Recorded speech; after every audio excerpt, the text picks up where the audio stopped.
guys, I'm Jody Fitz. Welcome back to the Price Chopper Market 32 Kids Cooking Club. It's corn season and the corn is ripe for the picking right in the produce aisle at the Price Chopper Market 32 stores.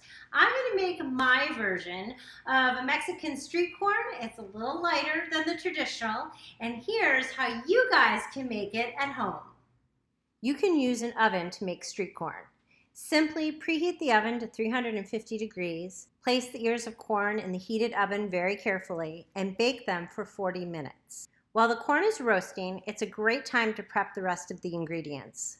First, squeeze the fresh lime juice from half of a lime, add canola oil, onion powder, sea salt, garlic powder, and chili powder to the lime juice. Stir the ingredients together and set it aside. Then take some Cotija cheese, which is a hard Mexican grating cheese, and grate it. Make sure to be careful of your fingers when grating. Once the corn is finished roasting, carefully remove it from the oven using an oven mitt.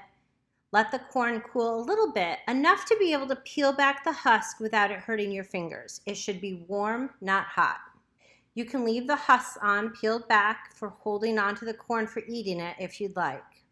Baste each ear of corn with the spiced lime juice mixture, and then top each ear with the shredded Cotija cheese and a little fresh cilantro. You can add more cheese and cilantro to the other side of the corn once you've eaten the one side.